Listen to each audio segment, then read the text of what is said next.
my secret. Just do something that ain't nobody ever done before, but make it sound like something that's always been there forever.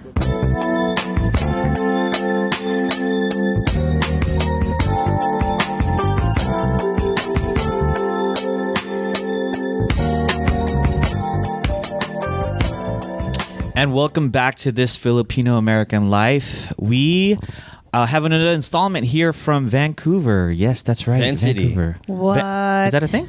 Yeah. Van City? That's what it's called, right? The nickname? Oh, man. I didn't even know. I'm learning so much. But we are here recording in Vancouver. We have a couple of special guests that we're excited to bring to you all to talk to them about what they do. We have Marvin Soriano from Wisdom Club and Jian Pablico from DISTRIKT Movement. Welcome, guys. Yes, thanks for having us. Hello. Well, thanks for welcoming us to your lovely country and province and city. Yeah, we're from America, so. I was like, I was just like learning. I was like, I don't know. Americans. Just to kick off kind of this conversation, we'd love to know more about what you guys do. So Marvin and Jian, whoever wants to go first, like, where did you grow up? How did you come to Vancouver? You know. I actually grew up 2 blocks away from here, Fraser Street, and I kind of lived here most of my life. My parents, even if my parents moved, it was like within a 4-block radius. So I grew up here, and I went to private school, St. Pat's and St. Andrews for my elementary school, and that's all I kind of. Wait, is St. Pat's an all-boys school? No, it's co-ed. Oh, Is it's St. co-ed. Pat's the Filipino school? Yeah, it is. Oh, and okay. St. Andrews. I've heard is it a couple Filipino times. school. So both of them. Okay, cool. Mm-hmm. And Jian, how about you? Well, I actually moved here when I was 7 years old. Oh. From the Philippines. Yeah. 7 is when we move, right? So I moved to Richmond, BC. I was living in Manila with my family. I moved here with my older brother, and then moved into Richmond. Went to elementary school, went to high school in Richmond, and then this is where my little brother and little sister were born. So they were born here. Right. Mm-hmm. My little brother was made in the Philippines. Got it. Yeah. And then born came. Yeah, he's like, yes. I get that. I was made over there too. Yeah. You were hurried over here. I was on the plane. Yeah, you're like, Canadian. Yeah, so that's how I came to Vancouver. Cool. So you both are great entrepreneurs here in Vancouver. I want to talk a little bit more about your businesses. So Wisdom Club. What's Wisdom Club? Wisdom Club is a barbershop that it's a brand that I've been going by since high school. I used to cut a lot of my friends in schools and at their houses and everything. And I don't know, I just thought of this name, and it stuck with me. And now it's a brand that is a barbershop that has a lot of creatives in the building. And I have both my brothers are graphic designers, and we've just been around art and just trades our whole life. So Was that the name of your crew? yeah, I guess you could say that. Nice. Yeah, Wisdom Club. And used to cut their hair in there. Yeah, pretty much. It's just a space where creatives can come in and network and do work together. This is interesting. So you are a barber. I am a barber, And yeah. you started in high school. I did. Joe, weren't you your homies, your high school group of friends barber? I was a barber for a lot of folks. Nice. For your Crew of friends? My crew. What was your crew of friends called? I did not have a crew. Yeah. The crew cuts. Here's the thing. Boho cuts. So when I was in high school, most of the Asian Americans who went to high school had the same haircut, right? So I would just fade them up. That's all I know how to do is fade people. I don't know how to cut actually long hair or anything. Yeah. I just know how to cut the sides. No scissors for you, just the clippers. No scissors. Yeah, Electronic Yeah. clippers. So how do you fade? What does that mean? Just you get the razor, put it in zero, go all the way It's up. like a graduation Yeah. of lengths. Yeah. So Okay, so I asked this question because I am a pseudo barber in that yeah. Whoa. I cut this one's hair. Whoa, I cut whoa. I All of cut a sudden. producer Mike's hair. Wow, I didn't even know that. Yeah, I'm the only one who cuts his hair because he doesn't know what to tell a barber, and I don't know what I'm doing half the time. Don't tell Mike. So you started to cut hair. When did you decide to kind of do this professionally? Like maybe. Well, I started when I was in 8th grade, and I realized that I wanted to do this professionally in the 10th grade. Wow. Because Awesome. I was charging my friends like $5 a haircut. Yeah. And my mom made me food for lunch, but I never really wanted it, and I'd rather have the cafeteria food. And I just kept cutting more hair, and I just saw myself making money doing it, and I was having fun with it. So Wait, what happened to all those lunches then? You gave it away, Give it to Fred, or did you sell it? I know. I don't want to say this. My mom's gonna hear it. You look like you're in 11th grade now. Look at this. Yeah, So young looking. It was just a year ago. But that's awesome to realize it kind of early, like that there's an avenue for, for a business. Like, Yeah. not just an avenue for a business, but like the need and like for people to actually want, Yeah. like a haircut in the barbershop Yeah. kind of need. I think that was the that's first time I actually felt like I was needed, because I wasn't That's really awesome. doing well in school. Like that 10th grade of when people were begging me to cut their hair, Yeah. I was like, man, I really don't want to do it. But, $5, You'll $10 pay me. Yeah. Yeah. $5, $10, cool, I'll do it. Did you have to go to barber school? Is Yeah, there- I is did that a thing? actually Okay. after school. After high school, I went to barber school. So you cut hair. Do you ever grow people's hair? Joe's asking. Joe and Ryan are asking for. Can you help us out here? And we're gonna put on back our hats.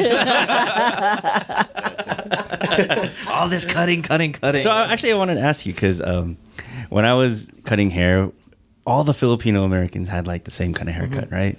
We had long bangs, zero fade, flat top. He slicked snickered it at the back, long right? bangs. He Blonde goes, tips? "Oh, I saw that. Yeah, blonde tips, right? I saw that in the history books." Yeah, back then.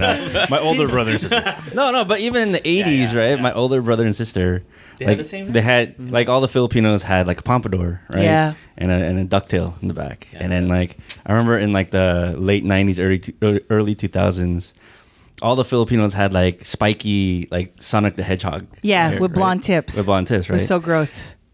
Is there a similar trend here amongst like Filipino Canadians? Yeah, like, I think after that, yeah. when I was in high school, it was just faux hawks all day. Like Oh, yeah. faux hawks Yeah. with the V at the back.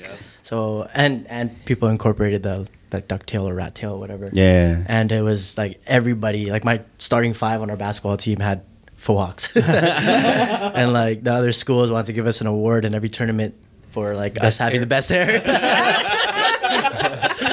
Yeah, but it was the faux hawks. It was definitely faux hawks. But nowadays it's more of the comb over and undercuts. And I remember when it was the faux hawks, people were making fun of their hair, combing it to the side, and they're like, "Look at me, I'm so nerdy" or whatever. But now Now they're doing that. actual look now, so What is an undercut? an undercut is when it's, I don't know if you guys seen like the movie Peaky or the TV show Peaky Blinders, but it's like a very European like slick back and it's like a strong like Yeah. separation from the sides to the top. Got it. Yeah. Yeah. It's like what Arcade Fire used to have.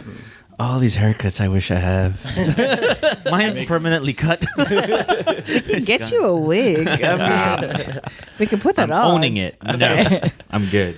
So, district movement. Yes. Jan. Yes. What's the district movement about? District movement is about secretly it's a front for It's not a secret anymore. it's You not guys a hearing secret. this? First to know. Yeah, well, we created it's a fitness yoga studio, but the front was we really wanted young people to have a space to come to after school, and we also realized like really quick that we're not trying to make money off young people. So I worked a lot with teenagers in the high schools, and I was meeting them, and there was never a place for us to like actually do other work afterwards. It was always like, oh, I love what you're saying, and I was always like, cool, I'm never gonna see you ever in my life. So I wanted a space for them to land, and so we created the studio, my business partner and I, and it kind of just stemmed from there. And like looking back on it now is probably my own like. As an adult, like I probably created for like a younger version of myself.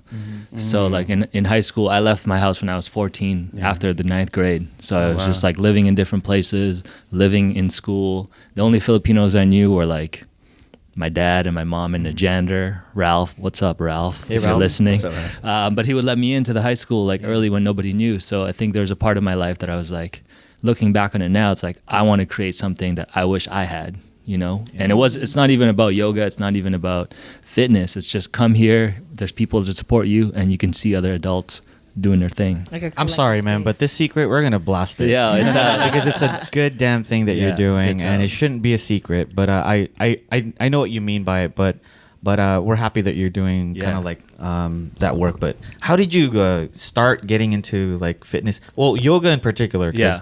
You know, I'm in a particular fitness shape that is not yoga. A particular shape. Yeah. Particular shape, yeah, maybe It's not called fitness. fatness. Different vowel. yeah. Just switch a vowel. But how did you get into like yoga? Yoga. Yeah. Okay. I mean, I think I was. Let's see. How do I answer this? In high school, I used to box a lot, and I used to compete in amateur boxing. And then I got my braces, and so I was like, oh, I don't want to fight anymore because I don't want to have to make a mouth guard every time. I got into capoeira for like 10 years, Nice. and then in that, like, I started to meet like yoga teachers, and then it's part of me realizing that movement, it doesn't have to be yoga, but I wanted a space where I can like be by myself, be in the flow when you're not thinking about anything, and that is yoga. Right. It doesn't even matter if you're, you know, what you're wearing or Right. a yoga mat. Yoga is one way to access like mindfulness, so that's what really attracted me to it. That's awesome. And then the studio was just a way for, you know, to make money in order for us to like exactly do what we wanted to do. That's awesome. Yeah. So I'd say I've always been doing yoga. I just not In the different actual forms, in yeah. different forms. Yeah. Absolutely. I mean, how would you describe your, I guess your state of mind when you get into a mindfulness state? I think the state of mind is just you're present to with your thoughts, and I always say every time I meet somebody that I'm not going to see them for a while, I just say like stay close, like stay close to this moment. But I use yoga to stay close to myself because I'm just running around everywhere and doing a lot of things like everybody. Everyone's busy, but it's a moment in my day where I can say like stay close to who I am. You know, even just for a moment. Man, I need that in my life. You need that, man. Yeah. Did you just kind of stumble upon it? Like, what was your journey into kind of getting into all of this? My journey was exactly movement was there for me when, you know, no one else was, right? So when I left home, boxing was there for me. And then there was another community of, you know, boxers and coaches that became my mentors. And so I think a lot of the times where I did yoga or even CrossFit, a lot of big fitness things, I joined them because I was going through like a breakup. And I was like, I don't know how to talk about it, but I'm just going to punch a bag. And then I got really good at it. And then, you know, after every major breakup, I did a new thing. That's you know? what happens. It's That's called what the happens. breakup diet. Right? Revenge. It's like, I broke up with you and want Look to at me lose now. 40 pounds. If I did that with any breakup, I'd be an expert in a lot of things.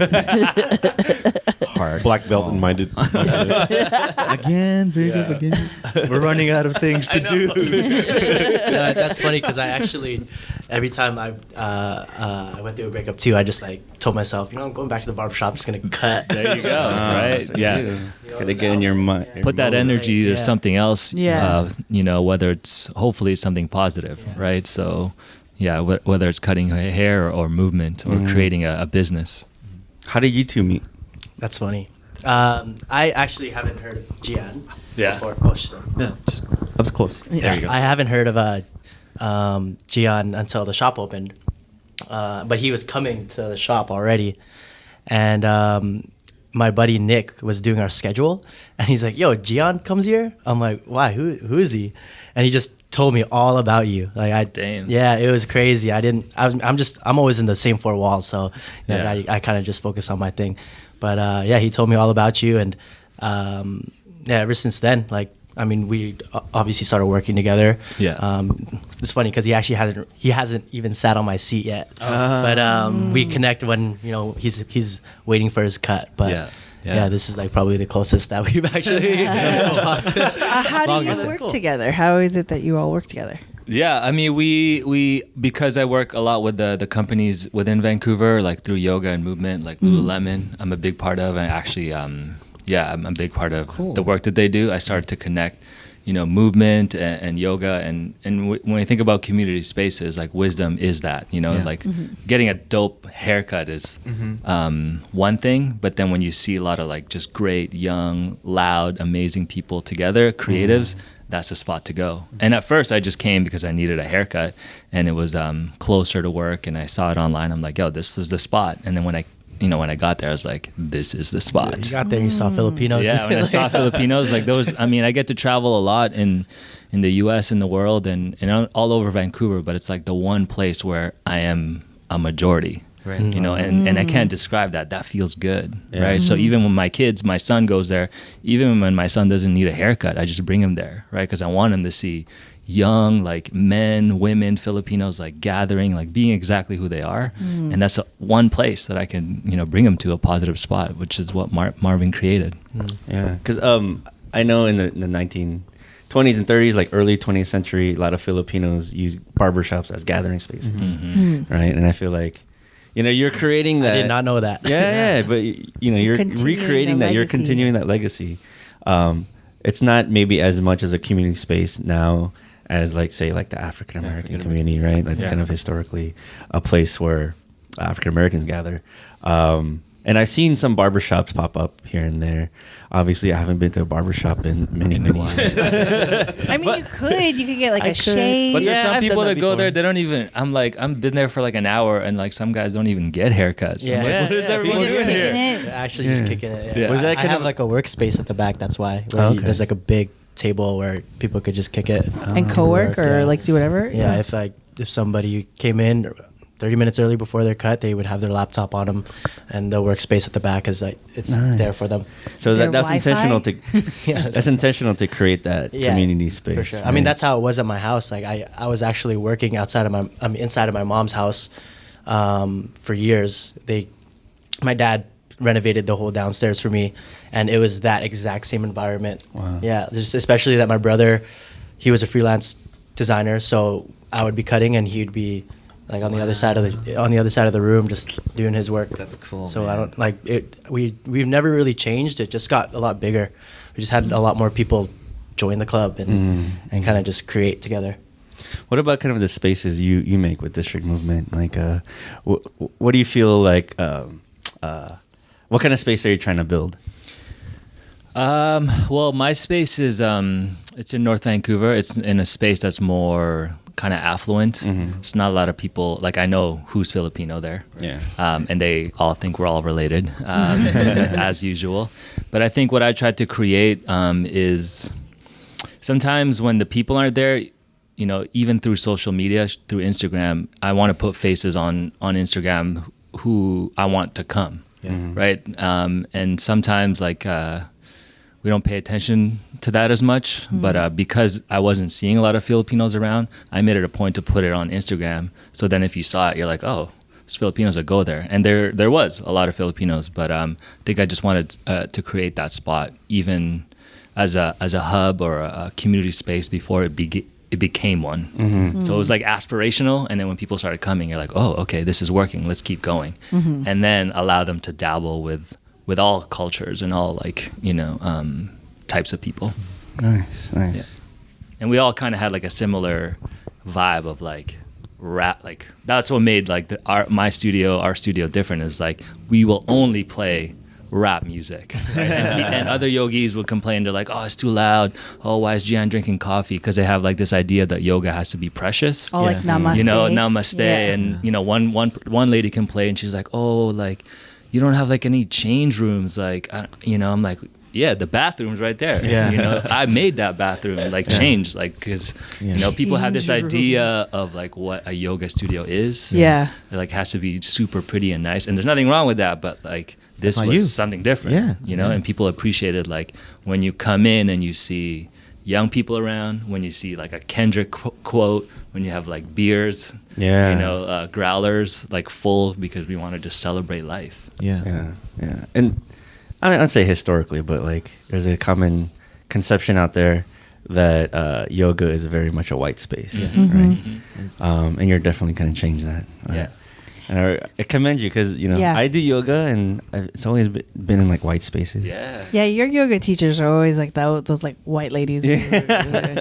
I try to go to when I do yoga. I try to go to a studio where like the instructor is either like a woman of color or like or someone like there is a guy in LA, Salamat Yoga. Oh yeah, Marco Antonio. I know that man. Yeah. I know him. So like Yeah. he did a class at SIPA, Search and Involve Filipino Americans. It was just like a community class.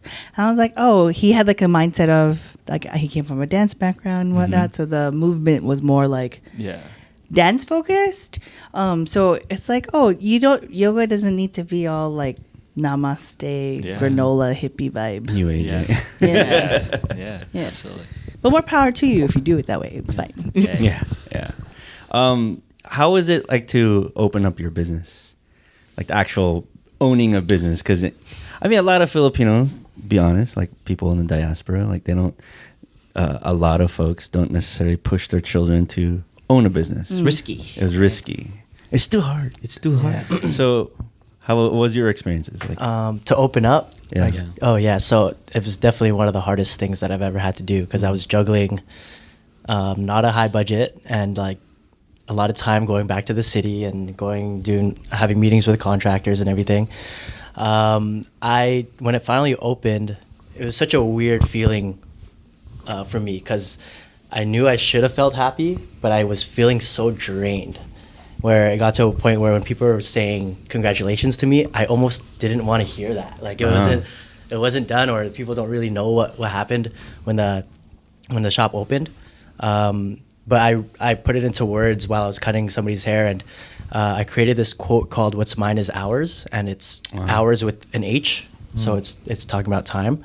And I just felt like everything that I had to go through, it would never be taken away from me because of the hours that I've put into it. And the struggle was so worth it. I'm not scaring anybody away, scaring anybody away from the idea of opening up a business, but it was the time. And it wasn't even about the dollar amount of how much I spent. It was just more of like juggling everything and then maintaining it. The time is what I'm super proud of. Like the experiences that I go through, I really take it in and I don't forget about it. I remember all the emotions that I've gone through for it. But I just recently like tattooed that on my body. Nice. And I just live by it. And when I share that quote to other people, I'm happy because a lot of people understand it and they realize that that's kind of how we have to live our lives. Like the hours is definitely something that cannot be taken away from us. So Good for you, man. That's just a testament to like, you have a craft that you've like honed in on and like, dude, you worked hard for it and you should be proud of it. I think that's awesome that, and being risky is just one part of it, but like putting in the hours is exactly what people need to understand that in anything that you do, right? You got to work for it and it's worth it at the end. So that's amazing. Yeah. I think for me, it was, just really realizing that, when people say they're like self-made, that's not the case for me, and I don't think it's the case for a lot of people. They just don't want to say it, as much as I'm in the studio and able to open that, like I had some family support, I had like community support, I had, big corporations like willing to support my hard work, but it wasn't just me. So I think it was, with that said, it was also a lot of pressure to like then, come through for those people and make something great. So I think it was a lot of work. You're the janitor and the CEO at the same time. And then sometimes people walk in, they think you're the CEO. Sometimes people walk in, they think you're the janitor. And it's like, it's a trip because you're like, excuse me, like I own this. And I don't want to have to say it, but I have to say it sometimes. So it's like, especially in the yoga fitness space, which I haven't seen a lot of Filipinos like really taking that space in that way that's loud and just a different way like that. So there's always like two communities pulling, right? Is this a Filipino spot? Is this like a Kitsilano, Vancouver, Canadian spot? It's both, right? So I think there was like a dual pull at the same time for me, on top of running a business with a business partner is just really hard. How did you get tied to like Lululemon? because they're like just it's such a like widely known brand in terms of like yoga. That was to me like, oh, I saw that like you did a class at Wisdom, and it was in tied with Lululemon. So how did that collaboration come to be? Well, go ahead. And how did you not get the hair on the yoga mats? There's hair everywhere, man. You just can't see it. Well, I got when I started my business, I was asked to be an ambassador, which is connected to a store that was close to mine, and it was really like to put your put your photo of you, and they support you in whatever way that you can. And at first, I was like, no, I don't want to be an ambassador because I had never seen anyone that looked like me on the mall. No, that's why I'm asking too, because like when you go into the Lululemon store, it's that like white granola lady type thing, new agey stuff, and I'm like, how did you do that? So the more I did it, I just realized like I'm not gonna see someone that looks like me in the wall until I like put myself out there, and I trusted enough people to say like yes, and I'm only gonna say yes if you give me the power to like not only open another seat for other people, but also do it my own way. So, I was able to ask them because I was an ambassador, like just random things from as easy as, can I get yoga mats? Or, we're going to throw a party. Can you bring some people through? Or I don't need as many clothes as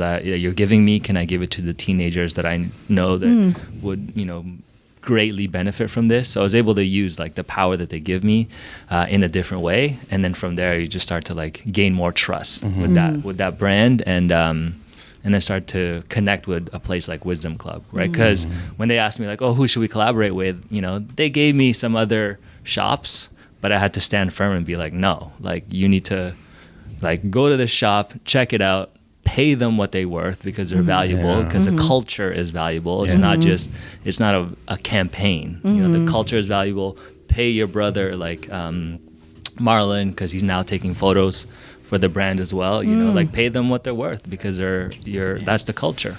Don't do it in the like, can you do me a favor? Can you do this favor type mentality, which I feel like a lot of Filipino entrepreneurs fall into the trap, and then it all goes sour once like real money comes involved. Well, I mean, there's a difference between like paying it back to like your fam and your community and being taken advantage of, kind of mutually, maybe even. Do you ever get fine line?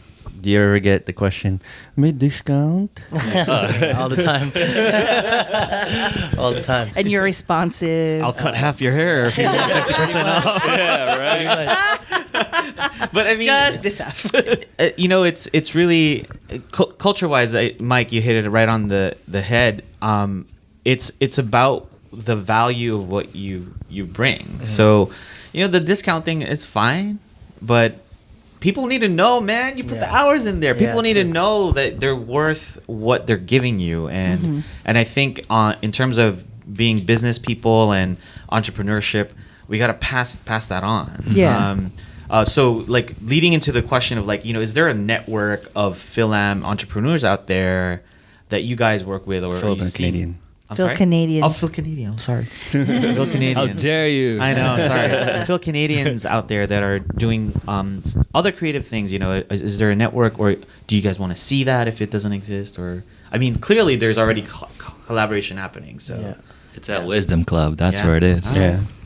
That's so cool. you're like the incubator or the hub for like all these folks to come together. I mean, that was a goal for That's sure. awesome. That was definitely something I was thinking about when I was at home. Yeah. And just to see it come about, seeing Jian coming through my doors and then finding out about him, and then now we're working together. We have a project called the Wisdom Connect, and that was because of Jian. That's our Lululemon Wisdom Club collaboration. Nice. That's what you saw on IG. Yeah. But it's constant.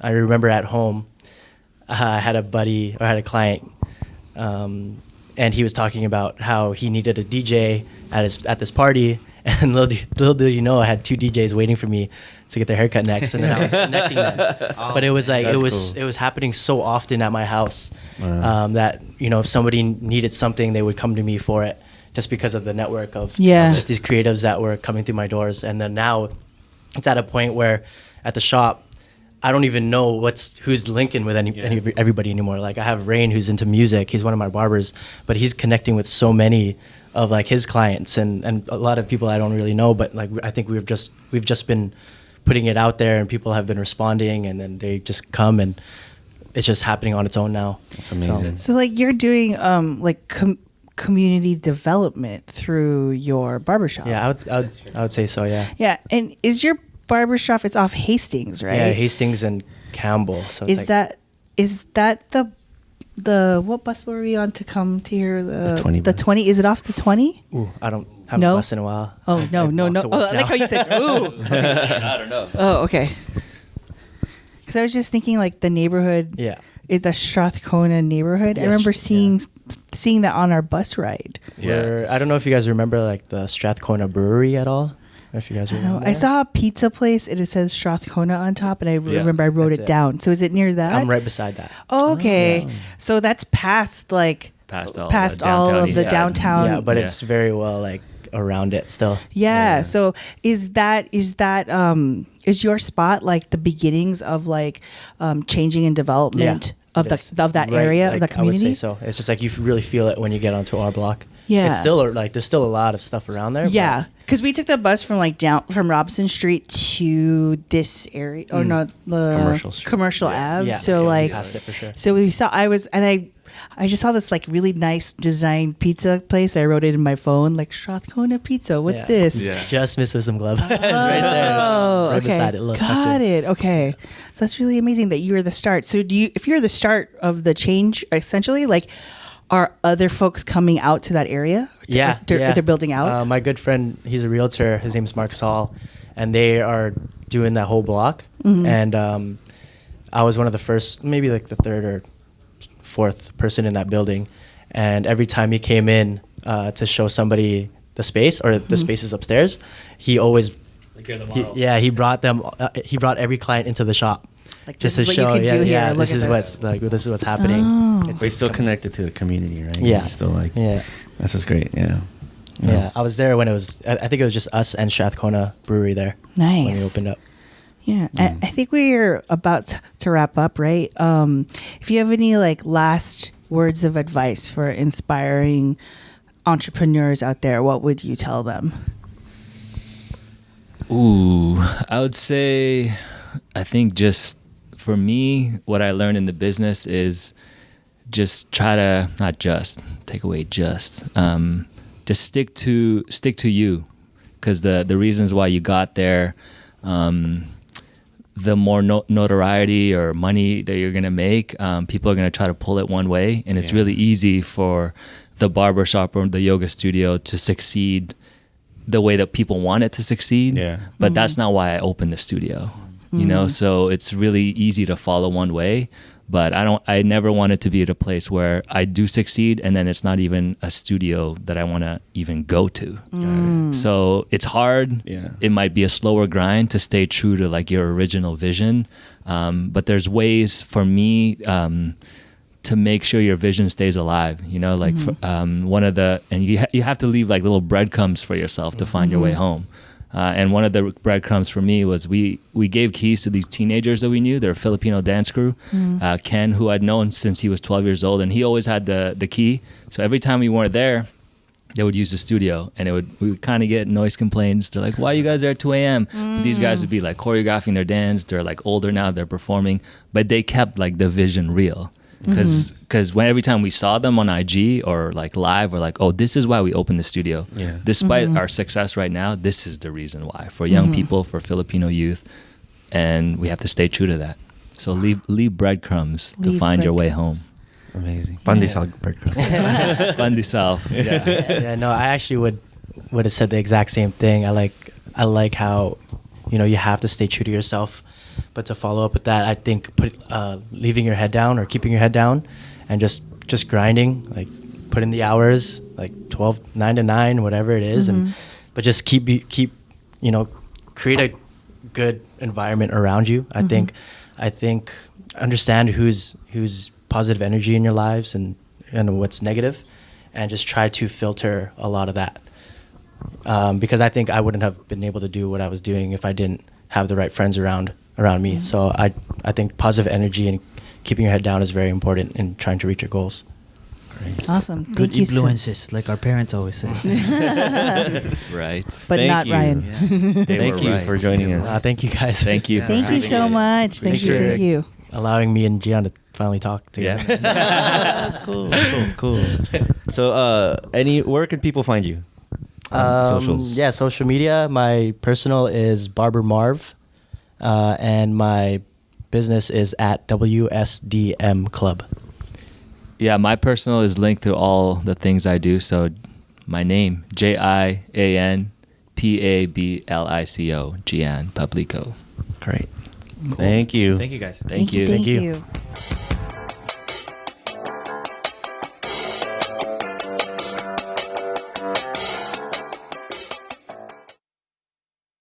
You see this dead air right now, right in between the breaks, between the shows? Just me breathing. Well, we can actually fill this dead air with an ad. What? Yes. If you're a business out there or you want to promote an event or want to sponsor us, you can buy an ad right here in this space. During this time? Yes, that time. Wow. Cool. What do they need to do? All they need to do is email us at thisfilipinoamericanlife@gmail.com and just email us what you want to do. Cool. So buy an ad. Today. Buy an ad. Buy an ad. Buy an ad. Yeah. Yeah.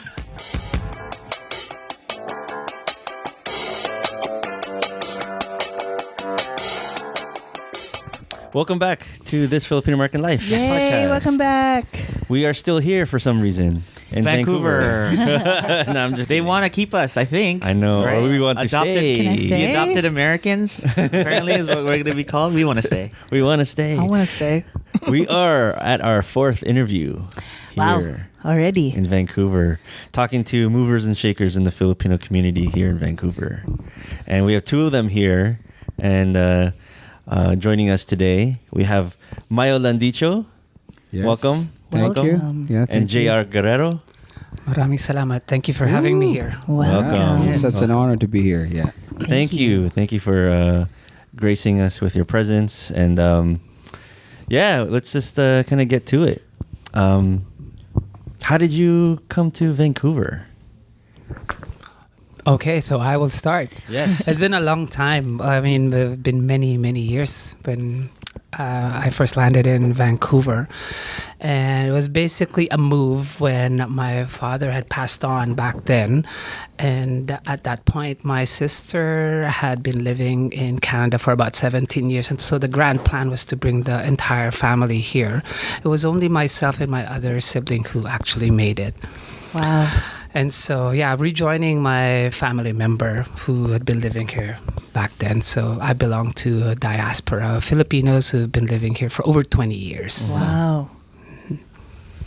And yourself, Mayo? Oh yeah, I moved here way back. I think June 4th, to be exact, June 4, 1999. I was sponsored by my longtime girlfriend, who's now my wife, right? And then yeah, it's been such a good journey, I would say, a really colorful one, and I feel so blessed to be a part of this beautiful country. Yeah. At the same time, I try to keep my identity, Yeah. reconnecting with my roots and all those things. So for those who don't know, Mayo Landicho, he's a tattoo artist, local tattoo artist here in Vancouver. And JR Guerrero is also a community leader here, community artist. And they're part of a group called Kathara, correct? And you were one of the founders, correct? Yes, I'm one of the co-founders of the society called Kathara, Filipino Indigenous Arts Collective Society, which we started in 2013, actually. So it's been 6 years. But before that, we've been together as a dance theatrical group back in 2002. And the word Kathara is a word that was brought over by a Davao group called Kathara, Philippines, Kathara Davao. And they had been doing dances, and they have spent a lot of time with tribes in Mindanao. And the word Kathara is a combination of the word kata, which means to create, and the last syllable of the word gitara, so Kathara, because the original members of Kathara in Davao were at that time activists and songwriters, and being in Mindanao, being surrounded by many Lumad communities, have done work with Lumad communities within the Manobo clans and the Bagobo clans and the Balaan clans. And so there was one group that they focused on called the Manobos, and the Manobos that they worked with lived in the Davao and the Mount Apo region, Mount Apo Mountain. And so they spent time there, and so they studied their culture, and they presented their dances to the wider public. As a result, they wrote a book and have started a theatrical group that thrived for many years in the Davao area. In '02, they came to Canada. They came to Vancouver to share Indigenous culture and Indigenous dances and ceremonies to the wider public. They ended up staying here for many years, to which myself, including Mayo, have become apprentice and studied with them. And so that started our own journey in Vancouver and in Coast Salish territories. As people and artists who are passionate and who are rediscovering our Filipino identity through the lens of indigenous identity. Yeah, it's fascinating because a lot of the dance groups that we've interacted with in our city, they do the Spanish influence and whatnot. Like they teach the traditional tinikling and all these things. And I'm just gonna probably speak out of turn and get yelled at, but I'm gonna say a lot of that is boring. It's boring. It's boring to me because my family's originally from Mindanao, and so when I would do Filipino cultural nights in the States, I would just be like, well, this isn't really what my people would be doing, because my family is from a different island that does not adopt these practices, right? And so when I saw that Kathara, when I was doing research for it, I was like, ooh, they do indigenous Mindanao. What is this? I want to learn what that is, because I've only been in America my whole life. I've never visited, I've never seen my parents' home.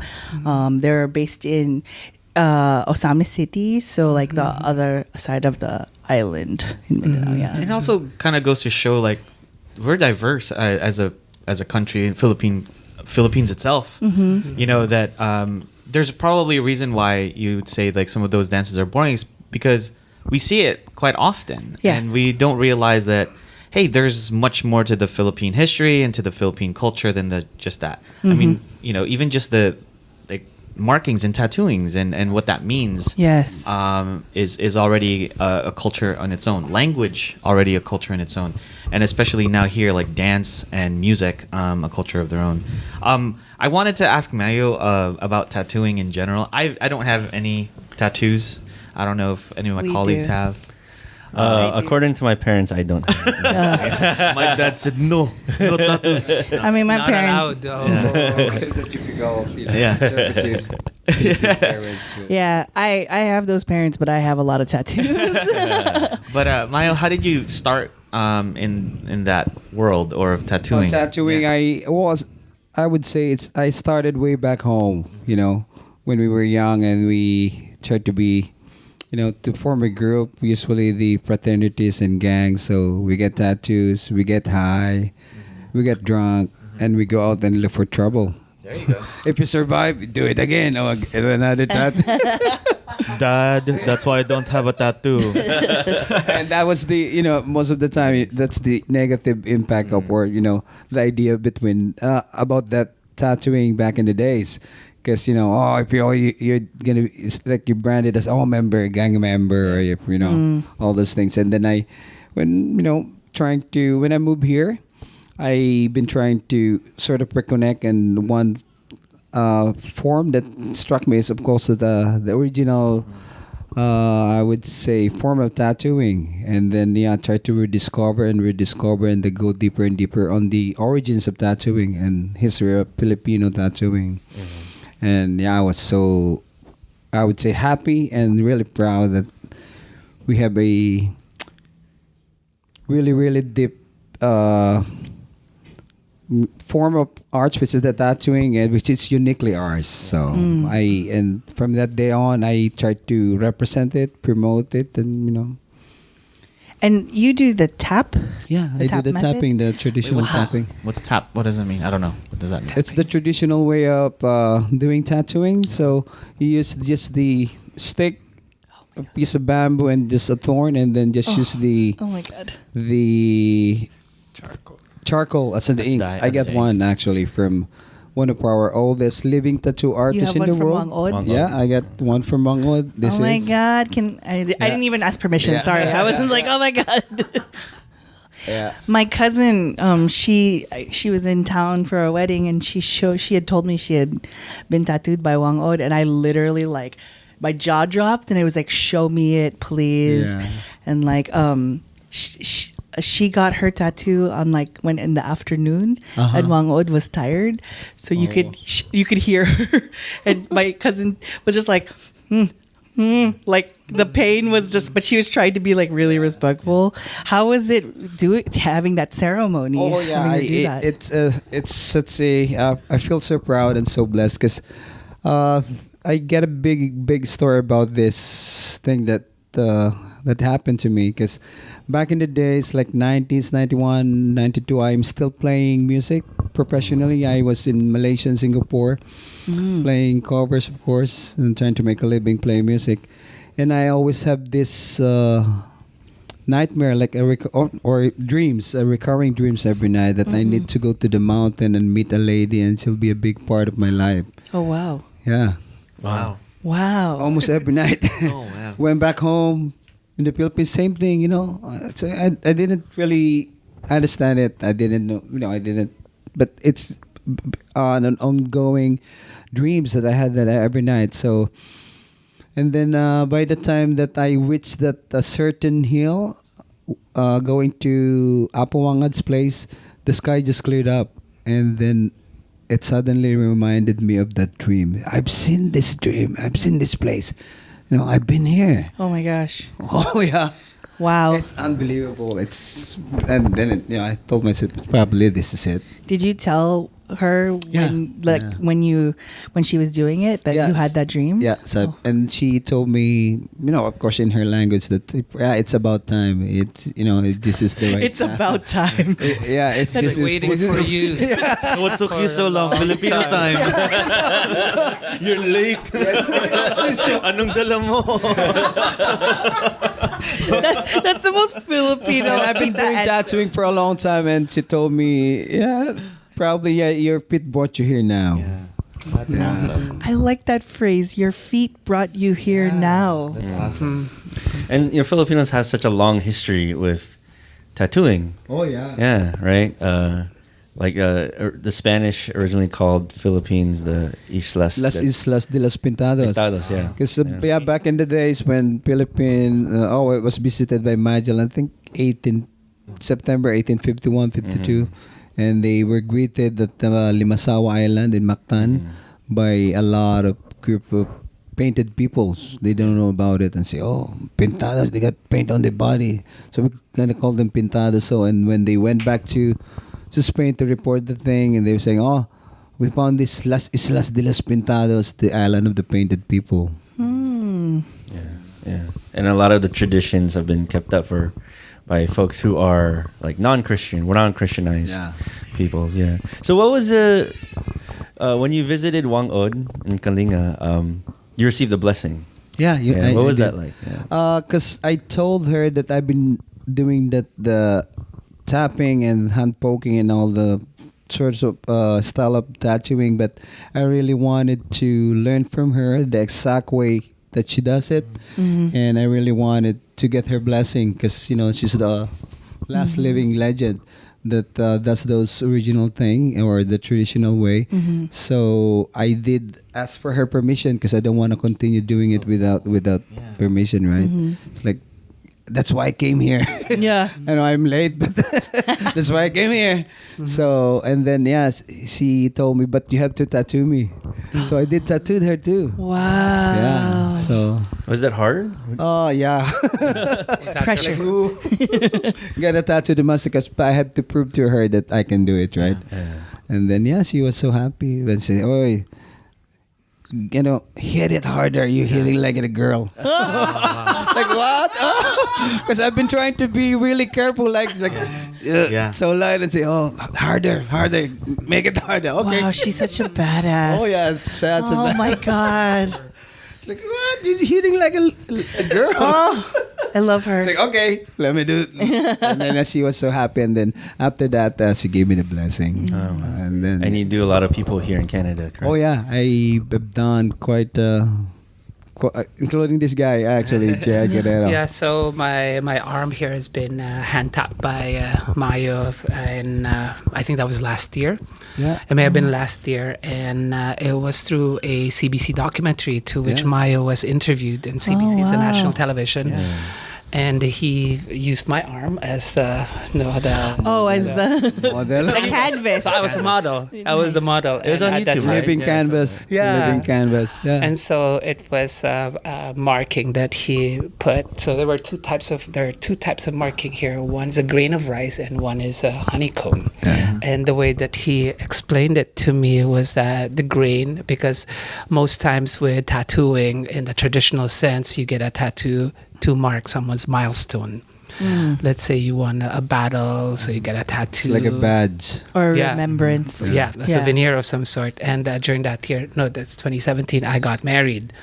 And so the grain of rice represents bounty, and honeycomb represents the house where you keep the bounty. So blessings and bounty. And at the same time, another meaning. Most of the time, it's like a new fresh ideas or a new life with the sprouting of new life with the palay, and of course provision too. And then for the honeycomb, they call it usually the mata, or it's like an eye. Yeah. So it's like for protection too. And same thing, protection from your ancestors, like the eyes of your ancestors watching over you. And for some Pacific Island there, they call it sometimes turtle shell, and same thing, protection, right? And then and once in a while, sa Kalinga, they also view it as it depends on the orientation. They see it as a snake skin. And shredding a snake skin is like a renewal or rebirth. So how did you do your research in terms of the design? Oh, I through books of course, and can I mention him? Yeah. One big help, of course, is Lane Wilkin. I met him at the biggest tattoo show in Vegas a long time ago. And then, of course, Annalyn, si Doctora Ikin. She's a university professor from University of the Philippines in Baguio. And we met during one of her talk and lecture or seminar in Toronto. And then, of course, yung apat na alon from LA, from LA. Yeah. And those are my biggest, influence. At the same time, I learned from a couple more masters from the craft, including the masters or, Chip from Tahiti. I have been invited in Tahiti to do those conventions and and represent the Pinoy arts. That's awesome. How about you, JR? How did you start learning about kind of the pre-colonial history and pre-colonial culture of the Philippines? Well, it's funny because with Mayo here right now, I think Mayo and I are very deeply bonded, including Babette as well.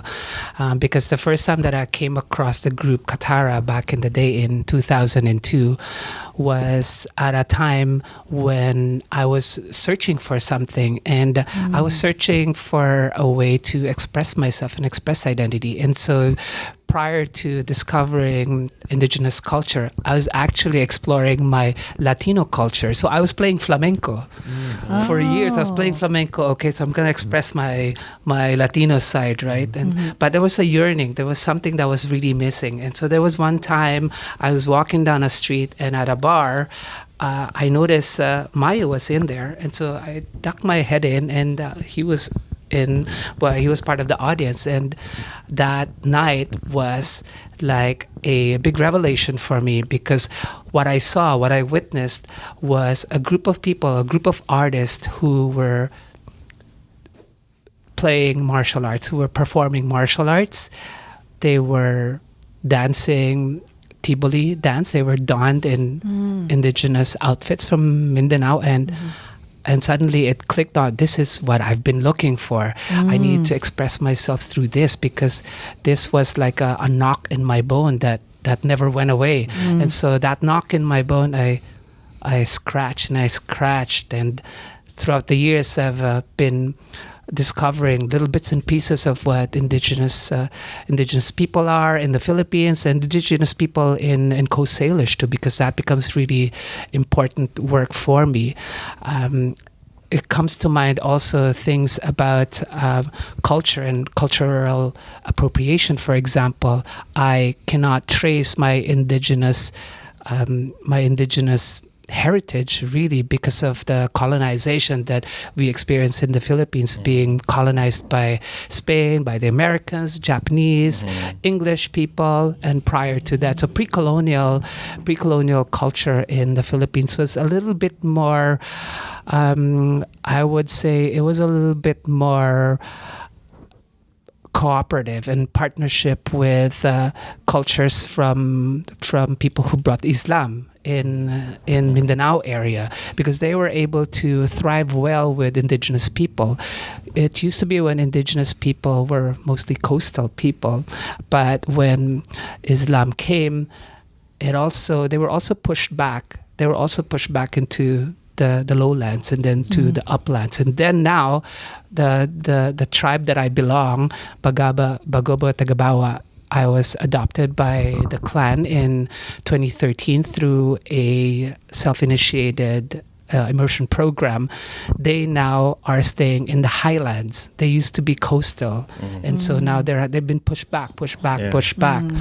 And so this group we've been working with for many years now have developed their own sort of identity, and because in Mindanao is rife with conflict with corporations and military and paramilitary and local governments always taking advantage of indigenous people in the area. And so there's always fighting that's happening. So we discovered this young group of people, Bagobo Tagabawa, who decided to leave the highlands and went to the lowlands. And they were mostly young people, and they didn't have any more elders. And so they basically governed themselves into a school, and they even established a Bagobo Tagabawa school wherein they promote their culture, where they promote their language, and they also promote their dances and all. But they've always been targets of larger forces such as modernity, for example. Yeah. So young people would rather have their smart devices. Young people would, especially in remote areas wherein, let's say, language and education becomes like an in to modernity. And so, but then when they get into the school system, young people, young Bagobo, once they are found that they're from the tribes, they're looked down upon, right? So they get teased and they get ridiculed, and so this is like a daily thing that they experience. But with this group of Bagobo Tagabawa who we found are very, very self-empowered. But then again, as I was saying, larger forces like even church organizations are always there also, and they're the only ones who are helping out, right? But of course, in exchange for their faith Yeah. as well. And so they've actually developed their own pseudo Bagobo Tagabawa faith also that is also rooted in Christianity, but also hanging on to animistic and spiritual connection with nature and with mountains, and because the idea of being part of the environment is very, very important for indigenous people. And that's how a lot of colonization back in the day happened, where it's like it's kind of a constant negotiation of how do you kind of survive and yet adopt Christianity, for example, but yet except keep some traditional like even the Santo Niño, if you've been to the Philippines, right, with the Halabira, and Santo Niño is a little statue of Jesus Christ who's black. He's actually black. And so that there was a story then that they brought Christianity to the Panay area, Panay Island, and so That's where he's from. Oh, okay. So they were welcomed, and they were being forced to take on the religion. Okay, so in return, they decided to turn baby Jesus into a black person, because that's the original territories of Ata, the Aitas, and Dumagats, right? At the Boracay, Aklan, Panay area. Right, and so there's always that sort of fusion that occurs, and it's not alien for us here too in Vancouver. There's a lot of fusion happening within and you culture. keep naming the tribe that's here. Could you share that again one more time? Bagobo Tagabawa. So Bagobo is the main tribe, and they split into 3 different tribes. So there's Bagobo Klata, Bagobo Ata, and then there's Bagobo Tagabawa, to which I was adopted, including my colleague Babette as well. Cool. Mm-hmm. And then there's also, I know there's been controversy lately because a lot of the Duterte government is targeting a lot of Lumad people and targeting Lumad schools. Has kind of the tribe that you belong to. Yeah, well, we always try to keep pace with what's going on in the Philippines, especially with the draconian policies that's been established by Duterte ever since he took power. And it's funny because there's always honeymoon period between the population and the president. And so earlier on, the protest movements and the NGOs in the Philippines were like, okay, Duterte, because Duterte was actually quite good in a sense because he was a people power, he's a populist. And he also came from Mindanao, which is non-traditional seat of power for the Philippines. So, okay, awesome, we got a Bisaya speaking, president, but later on, we already know what it has transpired to be. So, I want to kind of go and ask you a kind of controversial question. Way to preface it. You talked a little bit of cultural appropriation. I think there's been some conversations, especially in the United States, about Filipino Americans, quote unquote, appropriating traditions of non-Christianized peoples of the Philippines. So like the Lumad or the Igorot up north. What are your kind of takes on that issue? Is there a way to kind of reject modernity, kind of these forces, without romanticizing some of these non-Western cultures?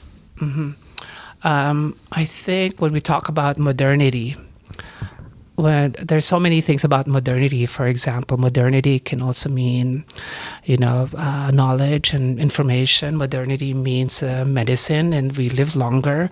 But if modernity also means war, if modernity also means guns and ammunition, if modernity also means corporations who take advantage of people's slave labor, for example, then I would gladly reject modernity.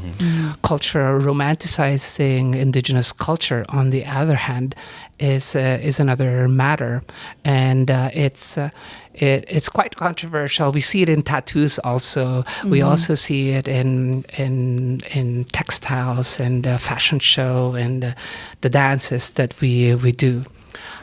for me personally and for our group, we source our legitimacy from the connection that we have in the Philippines. So we feel, my organization feels that so long as we continue to engage communities in the Philippines who are of Lumad ancestry, and we continuously work with them and advocate with them, we should be able to express our own indigenous identity, even if it's really hard to. I mean, I am from Luzon, from Manila. I was born in Manila. My father is from Ilocos. My mother is from Rizal, right?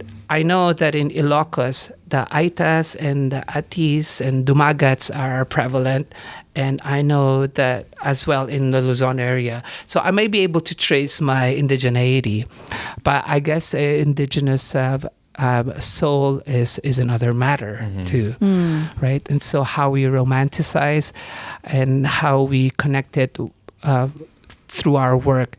We try every time, because we are also a theatrical organization and we perform, and we always have a disclaimer. Try to always have a disclaimer to say that we are non-Indigenous and we are non-authentic, and these are our expression as Canadians living on unceded Coast Salish territories.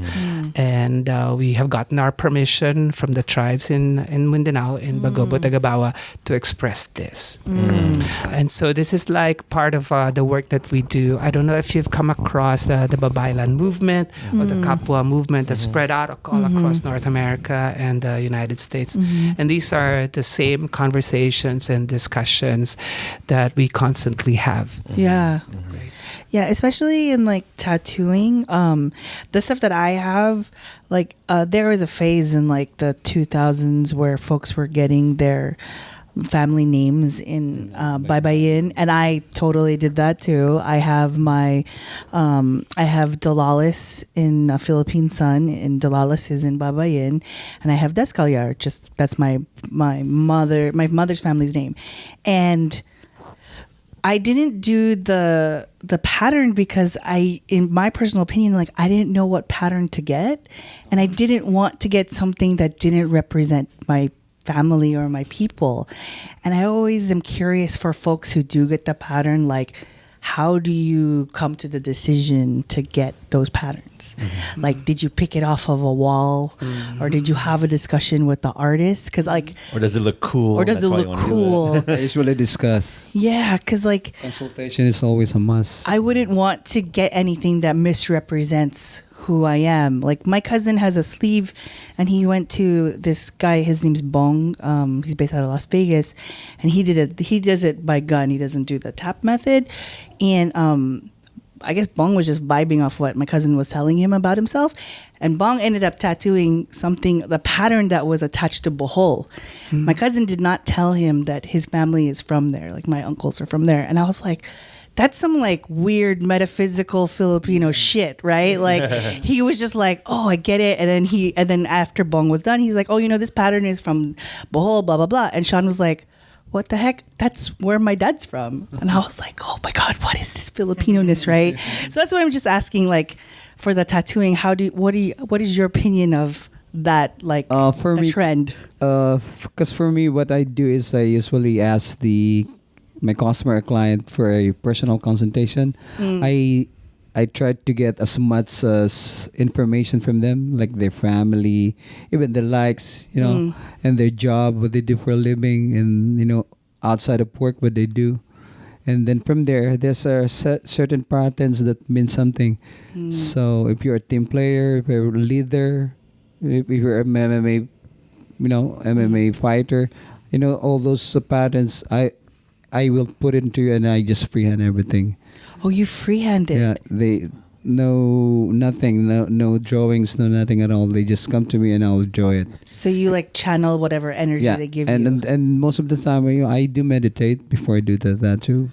I have some sort of altar in my shop, and then I pray actually and meditate and ask for guidance and of course permission from the spirits and ancestors, so I can pick up the patterns. Because most of the time, tattooing those parents, you have to earn those things. Yes. You have to earn those things. Like, absolutely. And yeah, one guy asked me before that, I like this. I got it from the internet. He was trying to, I want it exactly like, okay. So I discussed some parent. There's a parent of waves. So, do you swim? No, I can't swim. See, you can even swim. And you want this parent. Like, doesn't make sense, man. Let me just, okay, tell me more about yourself. And, you like dogs. Oh, yeah, we got the dog.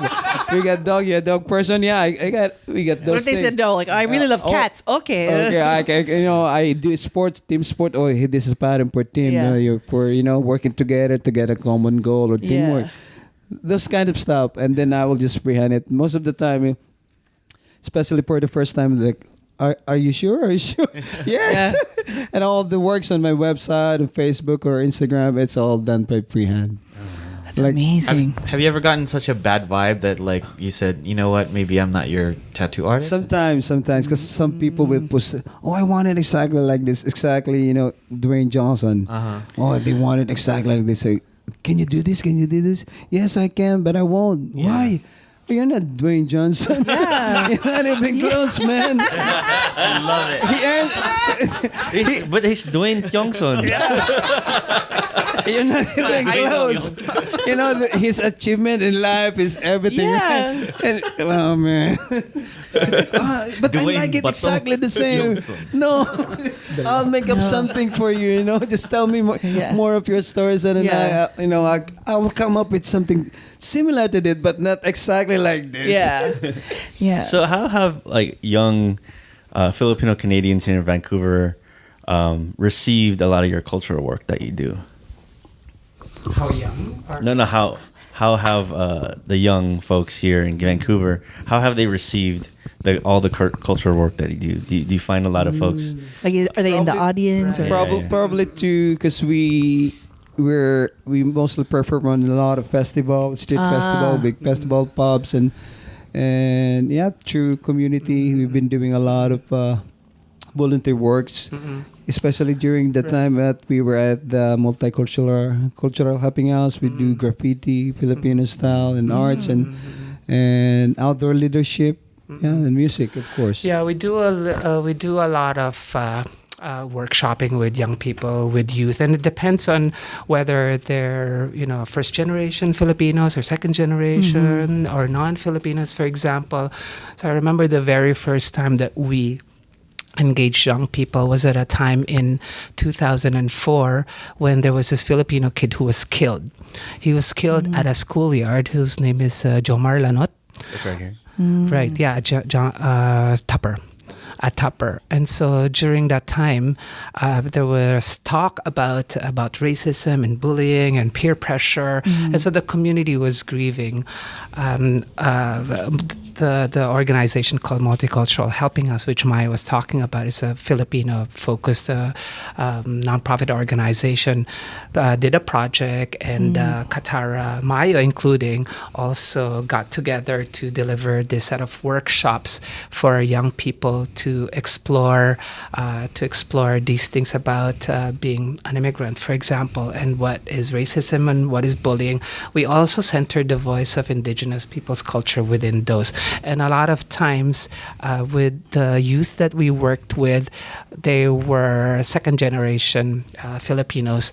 And so coming from the Philippines, they did not have any idea what indigenous people are. Like myself, when I moved here, my understanding of indigenous people was just a footnote from school. Yeah. It was never talked about. It was glossed over and then never really talked about. So that was many years ago, though. So now with the information readily accessible and people sharing, especially in Canada, in BC, wherein you've noticed protest movement, and indigenous people are in the front line of protest movement, protesting against oil extraction and polluting our waterways, or doubling oil production to endanger our environment. And so a lot of people are in arms. A lot of the First Nations, Coast Salish people are in the front line. So we support them. So those conversations are already happening. And so there are many youth organizations, even with these guys with Tulayan. I don't know if they talked about, engaging young people, children, and introducing them also the idea of prehistory, or not prehistory, pre-colonization, traditional culture of the Philippines. And I think they welcome it pretty well, I think, especially when they see all of these things that are happening around, not just in Canada, but globally too. Right? Or even in the Philippines, there's academics also who have been promoting the philosophy, the psychology of indigenous culture. So I think we're joining the rapid change of information technology, and people are understanding, and it's hopeful. I thought that many years ago when we started it, I thought I was just planting seeds and I'll never see the tree, the stem, and now it's sprouted, and it's amazing to see. It's amazing to see that I thought that I would never see. But Now there's like the roots are there and they're strong. The roots, the trees are there, the leaves are there, and it's budding. Yes. And I gotta tell you, like, even just us being here, sitting here with both of you, has been such a. There's so many young people out there who will absorb a lot of the lessons that you probably have imparted out there, just because it's available. Just because it's there, and we get surprised, as much as how young people absorb this information, just by making it more than just a footnote, is what you're talking about. Just by stuff being there and being available, having young kids to look up to someone that looks like them, that is willing to break away from, for example, traditional Christian. Right, so to have that available to them as a part of their history, I think is amazing. I've learned so much. I've been listening a lot today to you guys. Yeah. And I've learned so much, and Thank we you. could probably Talk do this forever. for 3 days, but you guys have been so amazing. Yes. and for sharing with us all the stuff that you do. I'm just thankful that you guys Yes. are here. I hope to one day see you perform like Kathara, do a performance, and like maybe even attempt to get a tattoo from you. I would If I can survive tap, though, I've seen the ceremony online, and I'm like, I don't know. That looks not fun.